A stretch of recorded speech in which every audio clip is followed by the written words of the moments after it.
Whenever I'm in need and I'm looking for help, God, you're always there for me. Wherever you lead me, I can follow you. God, you're always there for me. Oh God, you're always there for me. Help me believe you know what's best for me. I feel it in my soul when you are in control. I got one life to live and I wanna live it your way. Oh yeah, I do what I should do when you help me choose. I got one life to live and I wanna live it your way. Oh yeah, I got one life to live and I wanna live it your way. Oh yeah, one life to live and I wanna live it your way. Whenever I'm lost and I don't know where to turn, God, you're always there for me. Wherever I go, you're always by my side. God, you're always there for me. Oh God, you're always there for me. So help me believe you know what's best for me. I feel it in my soul when you are in control. I got one life to live and I wanna live it your way. Oh yeah, I do what I should do when you help me choose. I got one life to live and I wanna live it your way. Oh yeah, I got one life to live and I wanna live it your way. Oh yeah. Yeah. God, help us to be more like you, 'cause your way is the best way. I feel it in my soul when you are in control. I got one life to live and I wanna live it your way. Oh yeah, I do what I should do when you help me choose. I got one life to live and I wanna live it your way. Oh yeah, I feel it in my soul when you are in control. I got one life to live and I wanna live it your way. Oh yeah, I do what I should do when you help me choose. I got one life to live and I wanna live it your way. Oh yeah, I got one life to live and I wanna live it your way. Oh yeah.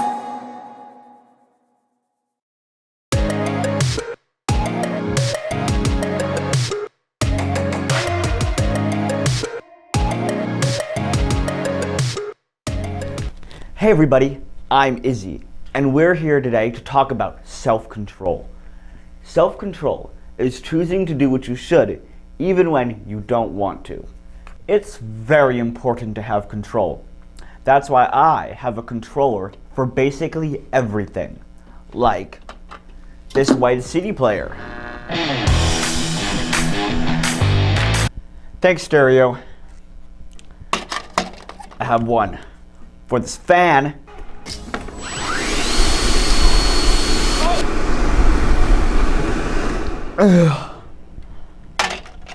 I even have a remote for my blender. And of course, everyone's favorite remote, the TV remote. Ta-da! What? It's not there. This is its spot. This is where I live. It's its home. Where is it? Where are you, TV remote? No. Where? Over? Under? Where? I ask you, why have a remote caddy if you're not gonna caddy the remote?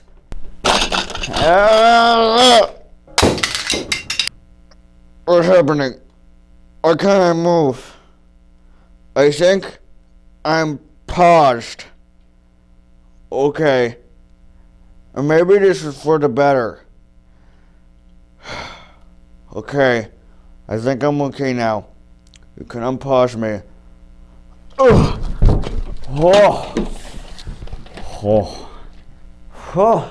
That was a close one. I almost let my anger get control of me. In today's story, we learn about a guy named David who had every right to be angry. But hopefully he doesn't let his anger control him. I wonder what this controls.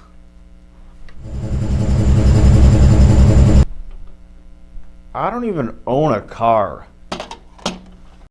The Bible. It's 66 books of history, stories, letters, and poetry that fit together to form God's one big story. The epic adventure of how He created us and loves us so much that He made a way to rescue us. As we travel through the Bible, from Genesis to Revelation, we discover people who met God and found their lives changed forever. Now, for an amazing story. Inspired by the book of 1 Samuel, chapter 24. David had been chosen by God as Israel's next king, but for a while, Saul was still king. David served King Saul and won many battles for him. The people loved David. Hey, David, you're so fine, you blow our money, David! Hey, David! Saul, however, was deeply jealous of David. In fact, he even tried to kill him. David escaped into the wilderness, where around 400 men came to join him. People who were in trouble or owed money. A merry band of misfits. But Saul still saw David as a threat. When he heard that David and his men were camped in the desert of Maon, Saul took soldiers to chase after him. They're right behind us, David. Quick, we'll head around the mountain. Just as Saul and his men were closing in on David, Saul received word that the Philistines were attacking Israel. Oh, phooey. Saul was forced to stop the chase and deal with the Philistines.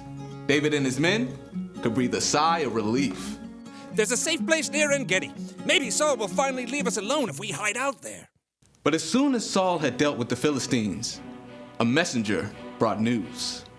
David is in the desert of En-Gedi. Aha! We've got him this time. Gather 3,000 of the best soldiers from all of Israel.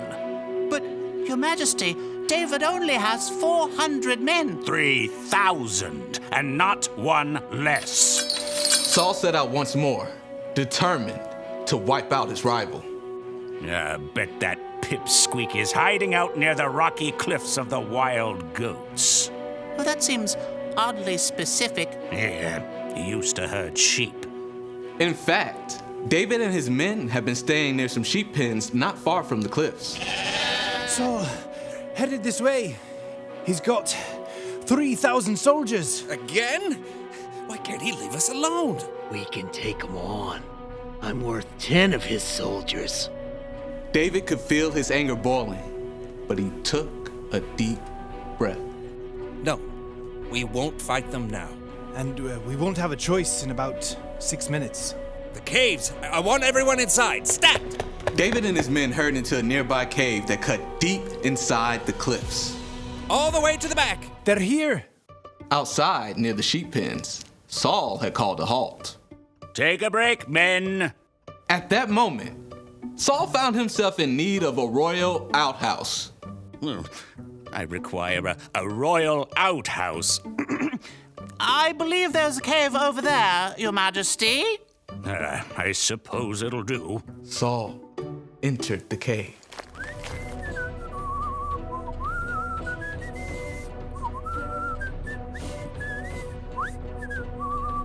Far back in the cave, David and his men froze. Through the gloom, David could see the man who had tried to kill him and was now forcing him to live on the run. What if he finds us?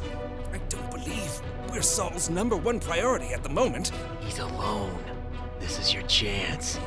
God's handed your enemy over. Don't let this chance just trickle away. David's anger burned red hot as he crept up behind Saul, sword at the ready. But then, he forced himself to stop. Instead of attacking Saul, David sliced off a corner off the king's long royal robe. Saul left the cave with no idea that David was still inside. Time to move out, men. This is the day we take out that whippersnapper David. But at that moment, David emerged from the cave and cried out, King Saul! David? David bowed low to the ground. Why do you listen when men say David is trying to harm you? This day you have seen with your own eyes how the Lord handed you over to me in the cave. Some of my men begged me to kill you, but I didn't. I said, he is the Lord's anointed king. Saul could only stare in shock as David held the piece of fabric he cut from Saul's robe. Look at this. I cut off the corner of your robe, but I did not kill you. Yet you are hunting me down to kill me. May the Lord show that I'm not guilty of doing anything wrong. May he save me from you. The truth cut Saul to the heart and began to weep. Oh, you are a better person than I am. You have treated me well, but I've treated you badly. May the Lord reward you. I know for sure that you will be king. Now, promise me that you won't kill my family or wipe out my name from my family line. David looked his enemy straight in the eye. I promise. Then Saul and his men returned home, and David and his band of misfits returned to their usual hiding place.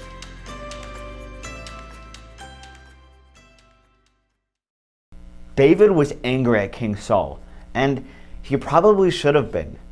King Saul was trying to kill David. But even in David's anger, he didn't lose control. He paused and thought and didn't let his anger take over. You don't need a remote control for yourself to pause. You can do that yourself. If you're mad at somebody because they borrowed something they weren't supposed to, or they said something really mean, you could fly off the handle. Yeah!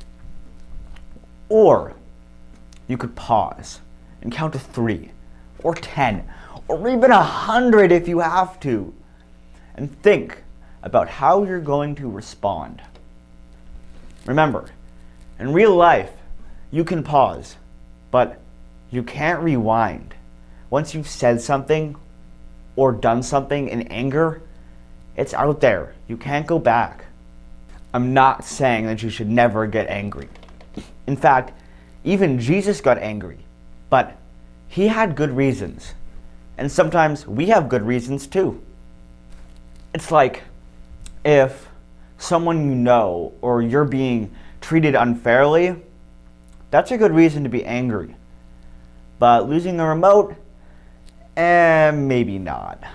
But whether you have a good reason to be angry or a bad reason, it's still important to pause and not let your anger control your actions.